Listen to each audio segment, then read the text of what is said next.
Francine, would you mind sharing with us how you first became a believer and how did that lead into your prayer journey? Hey, I was searching for the meaning of life. What's my purpose on earth?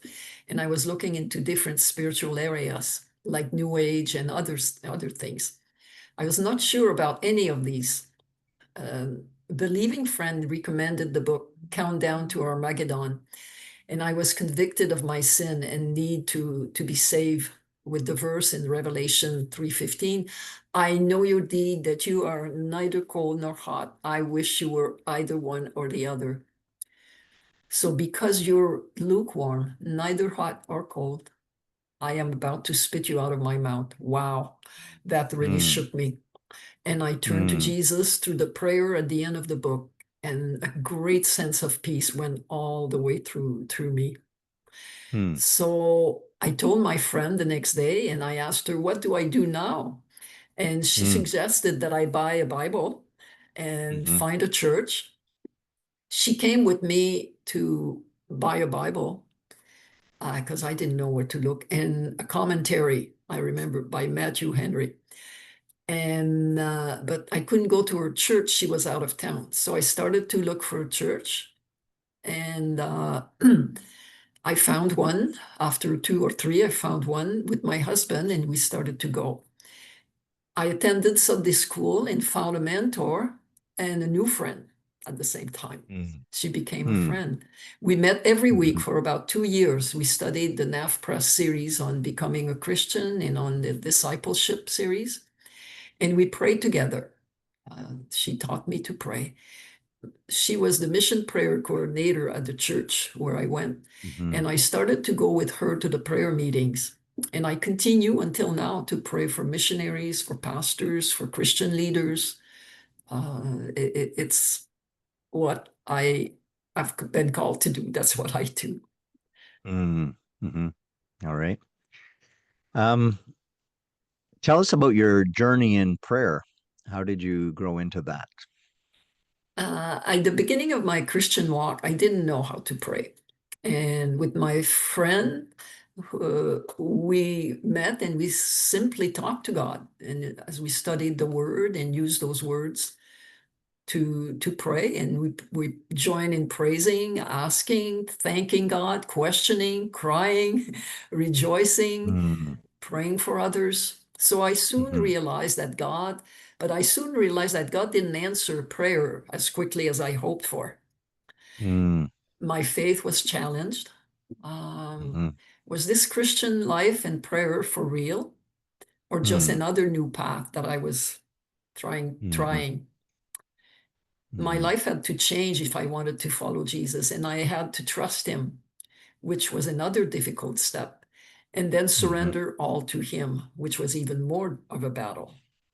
mm, With the help of friends, or my friend I met with and other friends, with Bible meditation, with sermons, I came to mm-hmm, acknowledge that I needed Jesus in all things. And I mm, let my fence down and was able to mm-hmm, enter prayer with faith, with trust, and surrender to God. mm, At the beginning of my Christian walk, mm-hmm, our church had a revival time with the Sutera twins, and the man who was leader in prayer stayed with us. mm. Just the right timing. God knew. Yeah, was it ever? He taught me about surrender, and he helped me to surrender to Jesus in a situation that I was battling in my head and heart at the time. It was Mhm, about the impression God was calling me to Quebec, and I didn't want, and I knew my husband would mhm, never want. And he really mhm, helped me that to let go and let God do this. He wanted my surrender. It doesn't mean I would have to come or when I would come. So I let go. I really felt again such a peace when I said, Lord, whatever you want for my life, I am willing. mm, mhm, So more and more, I trusted God, who is in control of all things and know what is best. He says in Proverbs 8, listen to my instruction and be wise. Do not disregard it. Blessed are those who listen to me, mm, watching daily at my doors. waiting at my doorway for those who find me, find life, and receive favor from the Lord. This is the counsel that I wanted to follow in my life. I understand better that my relationship with Jesus is what matters most to him. To know mm, him, to be like him, and to make him known. I mm, continue to surrender and put on the armor of God every day. And it's so reassuring that I don't need to do life alone. Jesus is with me. mm, I've seen many prayers answered over time, and I praise the Lord who is so good and faithful. And something that influenced my prayer life also was the books that I so enjoyed reading about great prayer warriors, intercessors like Reese Howells and Charles Finney. I forget the names right now, but mhm, a whole list of people who really taught me to pray. And mm, I still read some of them, read them to my friend. And yeah, mm, it has been a real teaching for me. mm. Another Well, verse thank you, that, Francine. Thank you very much. Are there other verses that have guided you or helped you, or other yeah, significant passages? yeah, there's one in Psalm 143. Let the morning bring me word of your unfailing love, for I have put my trust in you. Show me the way I should go, for to you I entrust my life. So every day I ask God to show me the way for the day, to um, lead me into his path for the day. When he shows me Mm, something that he invites me to pray into, when I receive prayer requests from different Christian workers or friends, I first ask God to reveal what He has in mind for me to pray. mm, Uh, then I sit at my computer often and read the request and look for words or needs that stand out and start to look up Bible verses. I used to use the concordance, but now it's so much easier with Bible Gateway search. mhm, And so he gives me words, and uh, I I put it into prayer. I use these verses. I stop and something really comes to mind, and I know it's what I need to pray. So mm, other times I pray what's on my mind from what I have learned and remember from the Word of God. At mm, times I read a verse in the morning and it speaks to me personally, and very often it is also my prayer for someone else who needs it that day or that week. It mhm, just comes back. mhm, Um, I also use a few of those 31 days of prayers, mm, prayer prompts that I've, are all verses that I wrote down, and some are from mm, Canada, for Israel, for mm, pastors, for Christian leaders, workers, mhm, missionaries. mhm, Yeah, I enjoy using that because it's the Word of God. I do it all the mhm, time. I pray for my mhm, family, for neighbors. I pray on mhm, Zoom, on the phone, in person. I mhm, like to follow people on special mission trip or assignment also and pray for them. mhm, mm. Well, thank you. That's really helpful and fascinating too, and appreciate the journey it's been. It sounds like it's been not just something you do out of obligation, but a calling. Would you agree with that? Yeah, yes, yes, yes. This is what I have been called to be uh, through a book from the book from Charles Finney was about being a prayer warrior that God Mm, called me mm, to pray in the spirit until victory comes. mhm, So it helps me to persevere, to be mhm, patient, and wait on the mhm, Lord. Yeah. mhm, And there's a verse in Psalm 27, it says, um, I am convinced that I will see the goodness of the Lord in the land of the living. mm, Wait for the mm, Lord. Take heart and mhm, wait for the Lord. So mhm, I hmm, keep going, hmm, trusting and loving God. hmm. Well, it's been exciting for me to see your journey in faith. We first met several years ago when I was on a sabbatical year, and I found it interesting how your prayer life morphed or developed into service in different ways. Now, earlier offline, we were joking about us. We don't have gifts here or there, but you seem to be very comfortable knowing that your gift is not X over here, but Y over here. But how would you say that your prayer life has impacted your life of service? Because I know you do a lot, have done a lot behind the scenes in various ways that are very practical things, and not so much, the big picture things. I believe that when I became a Christian, I was taught about spiritual gifts. And one of my gifts was serving Mm, and prophecy. And service came like something natural, and my husband liked to do that also. mhm, So, uh, and prayer became part of who I am, what I do. So, in prayers, I would seek to know who I can help and how mhm, I can help. mm, Uh, I don't really have a method of praying. I don't have, you know, before I was a Christian, I was all over the place. mm. I did not have, I do a bit of this, a bit of that, here and there. And I thought when I became a Christian, wow, the Lord is going to show me a one-way street and things are going to go great. But no, it did not happen. I still continue to be involved in different areas.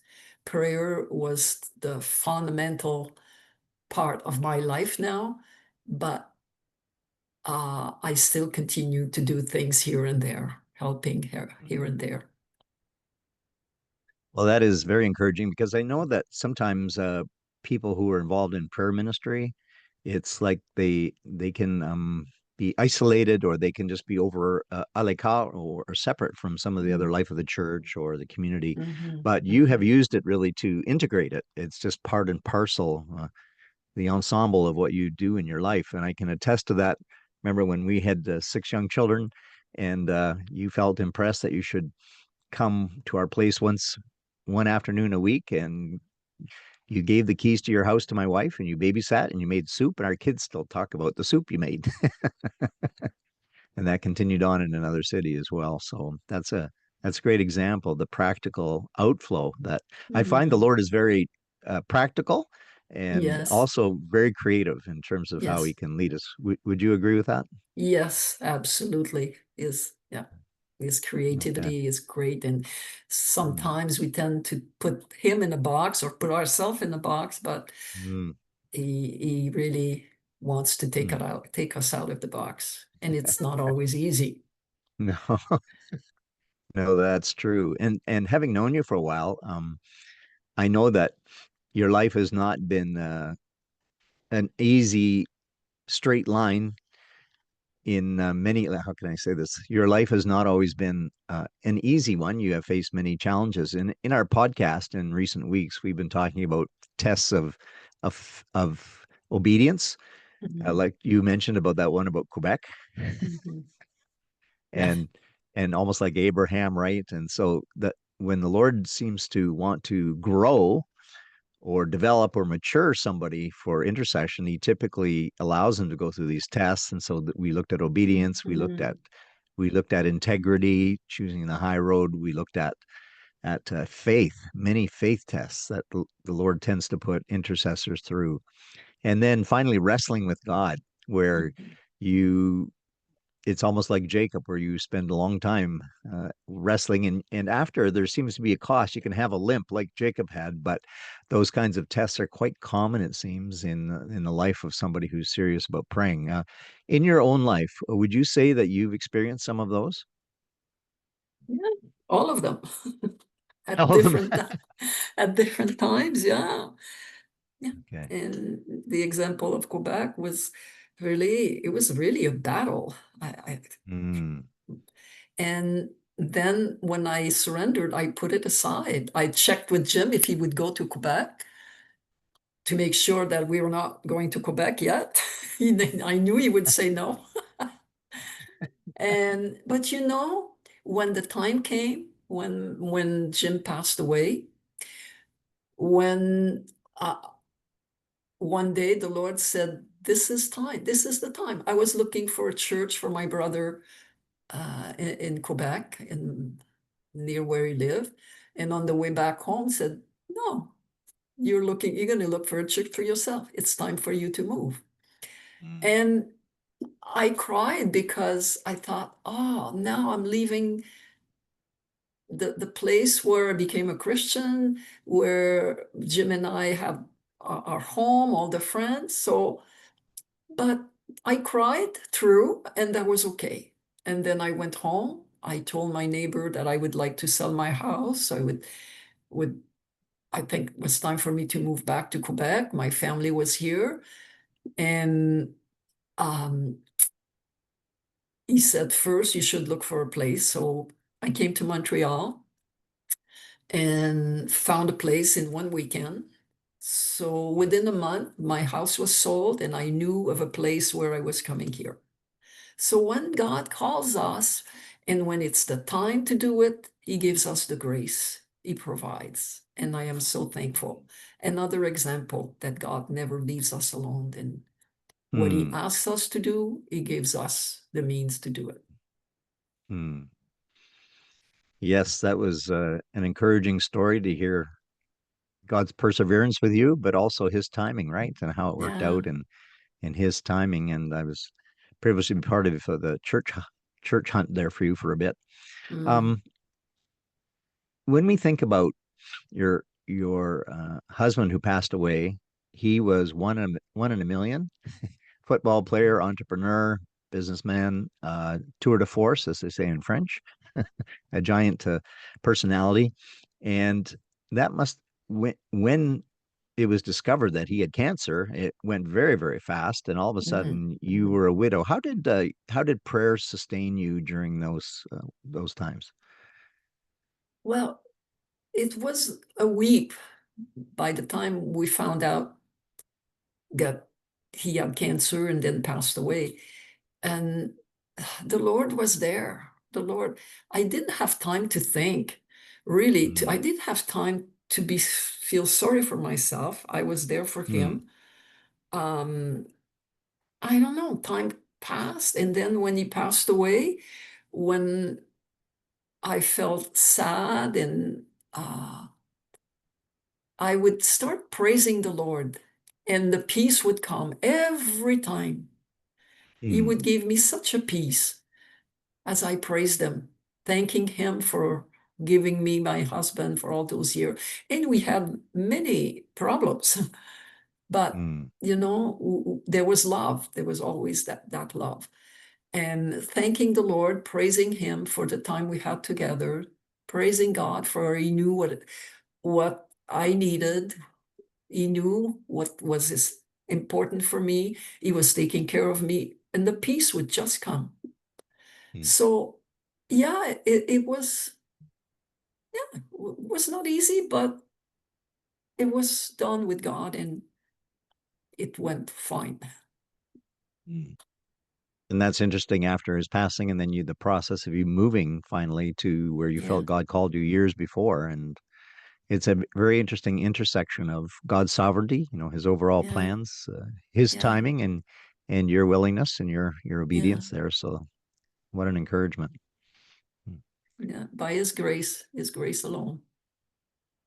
And I know from various friends in your home church there that you continue to be a blessing with your prayers and service. And so, what would you say is the importance of the local church in your well being and helping you in your prayer life?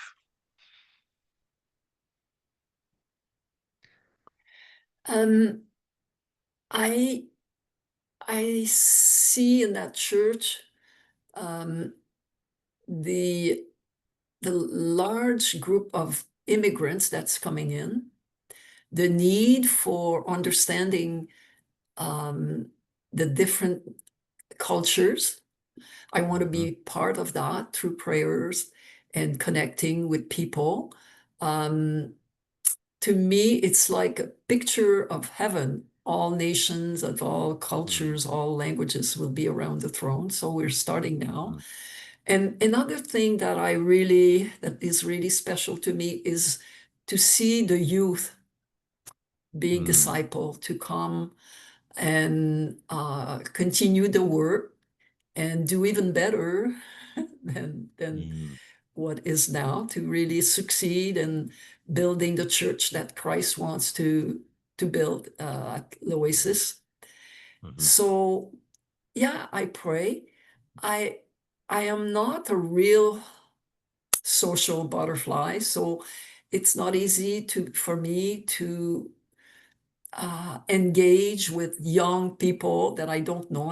I haven't had children. I know the young people in our church, but I don't um, know what they really